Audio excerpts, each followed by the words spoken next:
علم کا حاصل کرنا ہر مسلمان مرد و عورت پر فرض ہے۔ سرکار اعظم صلی اللہ علیہ وآلہ وسلم نے فرمایا، علم حاصل کرنا ہر مسلمان مرد و عورت پر فرض ہے۔ ابن ماجہ حدیث نمبر 224۔ بنیادی عقائد کا علم، عبادات کا مثلا نماز، روزہ اور روزمرہ درپیش آنے والے مسائل، حلال و حرام اور جائز و ناجائز کا علم حاصل کرنا فرض ہے۔ ابو داؤد کی حدیث 3641۔ حضرت ابو درداء رضی اللہ تعالیٰ عنہ فرماتے ہیں کہ میں نے رسول اللہ صلی اللہ علیہ وآلہ وسلم کو یہ ارشاد فرماتے ہوئے سنا، جو شخص علم دین حاصل کرنے کے لیے کسی راستہ پر چلتا ہے تو اللہ اس کی وجہ سے اسے جنت کے راستوں میں سے ایک راستے پر چلا دیتا ہے، یعنی علم حاصل کرنا اس کے لیے جنت میں داخلے کا ایک سبب بن جاتا ہے۔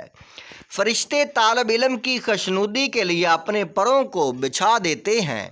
عالم کے لیے آسمان و زمین کی ساری مخلوقات اور مچھلیاں جو پانی کے اندر ہیں سب کی سب دعائے مغفرت کرتی ہیں۔ بلا شبہ عالم کی فضیلت عابد پر ایسی ہے جیسے 14ویں رات کے چاند کو سارے ستاروں پر فضیلت ہے۔ بلا شبہ عابد علماء انبیاء کے وارث ہیں۔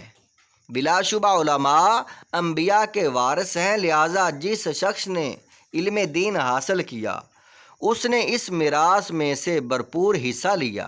طبرانی فی الکبیر، مجمع الزوائد۔ حضرت سفیان بن عسال مرادی رضی اللہ تعالیٰ عنہ فرماتے ہیں کہ میں نبی پاک صلی اللہ علیہ وسلم کی خدمت میں حاضر ہوا۔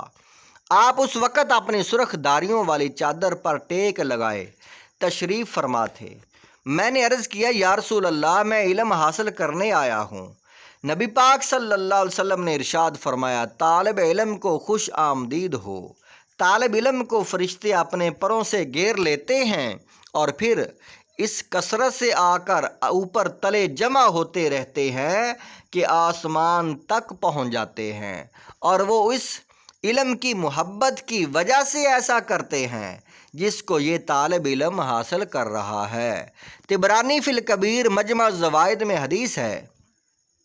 حضرت واصلہ بن اسقع رضی اللہ تعالیٰ عنہ راوی ہیں۔ پیارے آقا صلی اللہ علیہ وسلم نے فرمایا، جو شخص علم کی تلاش میں لگے پھر اس کو حاصل کر لے تو اللہ اس کے لیے 2 اجر لکھ دیتا ہے۔ جو شخص علم کا طالب ہو لیکن حاصل نہ کر سکے تو اللہ اس کے لیے 1 اجر لکھ دیتا ہے۔ بخاری حدیث 71 میں ہے۔ حضرت راوی امیر معاویہ رضی اللہ تعالیٰ عنہ سے روایت ہے کہ فرماتے ہیں کہ میں نے سرکار کائنات صلی اللہ علیہ وسلم کو یہ ارشاد فرماتے ہوئے سنا، اللہ جس شخص کے ساتھ بھلائی کا ارادہ فرماتا ہے اسے دین کی سمجھ عطا فرماتا ہے، اور میں تقسیم کرنے والا ہوں، رب عطا کرنے والا ہے۔ ترمذی حدیث نمبر 2686۔ حضرت ابو سعید خدری رضی اللہ تعالیٰ عنہ سے روایت ہے کہ سرکار اعظم صلی اللہ علیہ وآلہ وسلم نے ارشاد فرمایا، مومن علم سے کبھی سیر نہیں ہوتا، وہ علم کی باتوں کو سن کر سیکھتا رہتا ہے یہاں تک کہ اسے موت آ جاتی ہے اور جنت میں داخل ہو جاتا ہے۔ ابن ماجہ حدیث نمبر 219۔ حضرت ابو ذر رضی اللہ تعالی عنہ فرماتے ہیں کہ سرکار صلی اللہ علیہ وآلہ وسلم نے مجھ سے فرمایا، ابو ذر، اگر تم صبح جا کر ایک آیت کلام الہی کی سیکھ لو تو نوافل کی 100 رکعات سے افضل ہے، اور اگر ایک باب علم کا سیکھ لو خواہ وہ اس وقت کا عمل ہو یا نہ تو وہ 1000 رکعات نوافل پڑھنے سے افضل ہے۔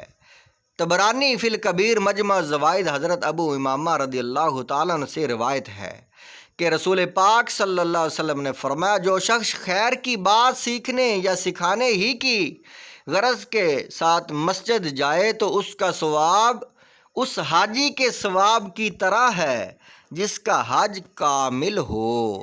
اللہ تعالی ہم سب کو ان احادیث پر عمل کی توفیق عطا فرمائے۔